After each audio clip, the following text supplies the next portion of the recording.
The latest OECD economic survey of Canada says government spending and interest rate cuts may be required if the economy deteriorates significantly, provided tariff-related inflationary pressures remain under control.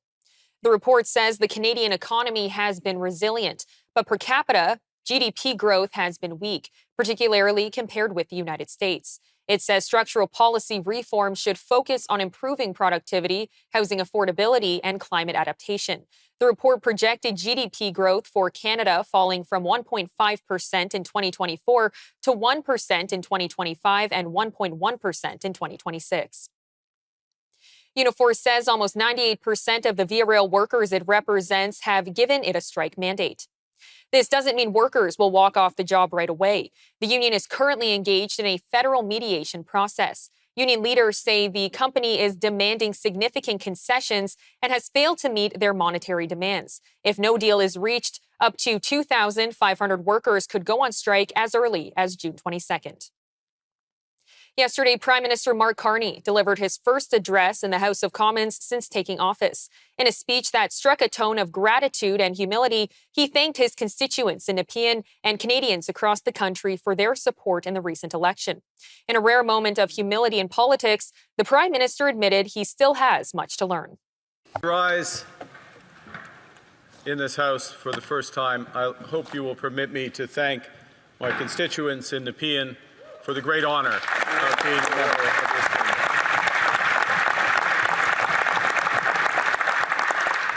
And I'd like to thank Canadians, Mr. Speaker, for the trust that they have put in this government, but in all members of this great House. Hear, hear.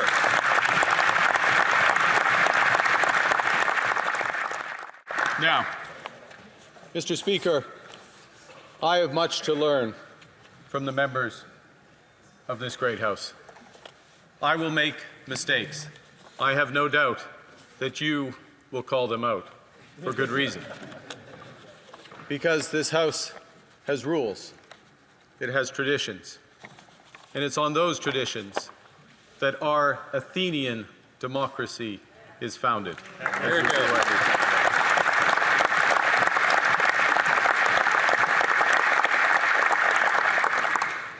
Yes, we are Athens.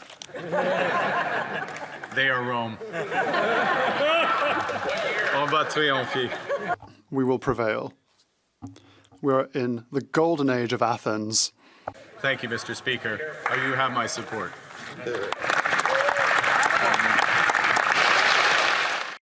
Noticeably absent from yesterday's proceedings was Conservative leader Pierre Poilievre, who will have to wait until the upcoming by-election that can return him to the House.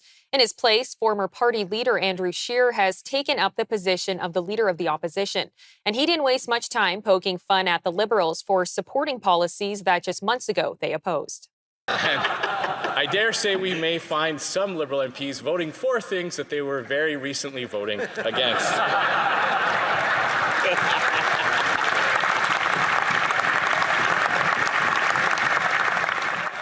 This is where the government is held to account. They have an enormous amount of power, and we, parliamentarians, must provide ruthless scrutiny on every dollar taken out of their pockets, every infringement on their liberties, and every single decision this government makes.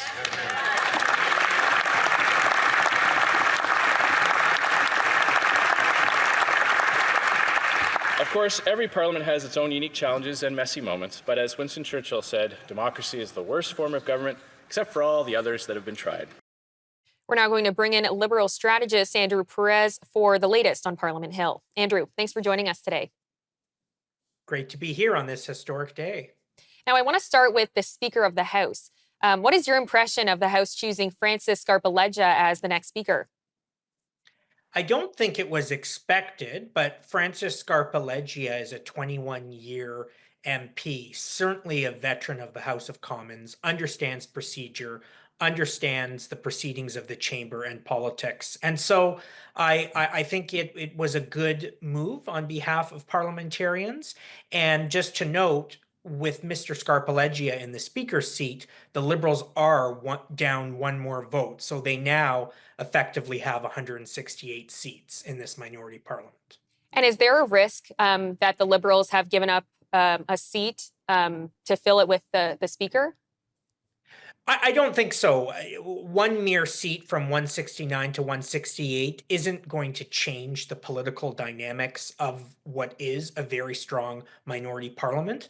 The Liberals will need to seek support from at least one other party to garner at least 4 votes to govern with a majority. And so I think you'll see Mr. Carney and his party, his caucus, do that working collaboratively with different opposition parties on an issue by issue basis. I think there is going to be a lot of opportunity to hopefully garner support and buy-in from the opposition, the official opposition Conservatives. And Mr. Poilievre did say recently that the Conservatives will cooperate with the Carney government as it relates specifically to the trade war and ending that trade war and driving the economy. And so I think you will see some fruitful collaboration where there are items in common as it relates to the agendas of both major parties.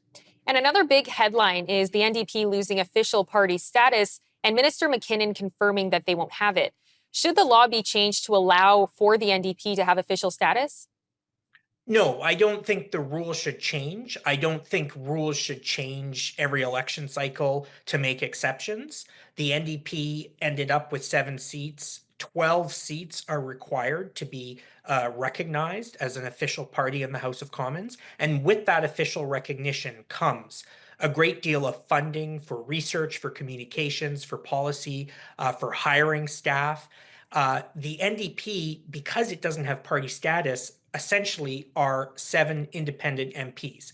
And so that will make it difficult for the NDP in Parliament, but I don't think that we should make an exception and grant the party official party status when they did fall 5 seats short of the 12 members needed for that. And how much harder will this make rebuilding the NDP? It's going to be the NDP are in between a rock and a hard spot because they now lack the funding to hire staff to help take on the government and hold the government to account. And so, as I said, what you essentially have are 7 independent MPs supported by the staff members in each of those MPs' office. There won't be a leader's office with research, policy, and communication staff. But the silver lining for the NDP is this is a minority government, and the Liberals are a mere 4 seats short of a majority. And so the NDP, if they're strategic, if they're smart, will be looking for concessions so that they can extract policy concessions from the government to say, we will support this piece of legislation if you make changes aligned with our vision. And so I think there is an opportunity for the NDP to at least exert some policy influence in this minority parliament. And I want to switch to the big news of today, which is King Charles reading the speech from the throne. Just how impactful is it to have the king in Ottawa, given the sovereignty threats leveled by Donald Trump? This, Theresa, was an historic day. It was a great day to be a Canadian, to see those crowds of patriotic Canadians enthusiastically celebrating our country and our institutions. Our king, King Charles III, delivered a strong message supporting our sovereignty, and the throne speech laid out a forward-looking centrist agenda. This is only the 3rd time in Canada's history where the sovereign has read the speech from the throne. And so it really was an historic day. The last time this happened was when Queen Elizabeth II delivered the throne speech back in 1977. And so I think it's a moment for unity, and it was quite a brilliant maneuver on Mr. Carney's part to extend this invite to the king back in March. And, the king is 76 years old and is still undergoing cancer treatment. And I think the fact that he and Queen Camilla made this trip for 48 hours is really symbolic, but also underlines the commitment that the king and the queen have to this country and really underlying our sovereignty in a very difficult time. And I do think while Trump ignores much of what's happening around him and in this world, I know that Trump noticed this visit because he is a big fan of the royals. So again, kudos to Mr. Carney for extending the invite. It wasn't only important symbolically, I think it was important substantively, and I think it's unified Canadians. Now, we do have about a minute left, but some critics of the Prime Minister have argued that it's financially irresponsible to not have a budget ready before the fall. What do you make of that criticism?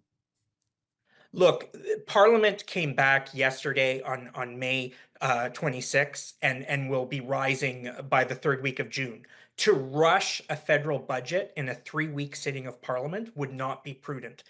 There will be a budget delivered in the calendar year of 2025. Mr. Carney has indicated that budget will come in the fall. And so I think we need to be patient and allow the government to put together a federal budget, which is a massive document, which will be a blueprint for the fiscal framework of the government. And so that will come in the fall. And I don't think that's irresponsible at all. We need to wait to the fall, and I look forward to analyzing that budget when it comes in September or October 2025.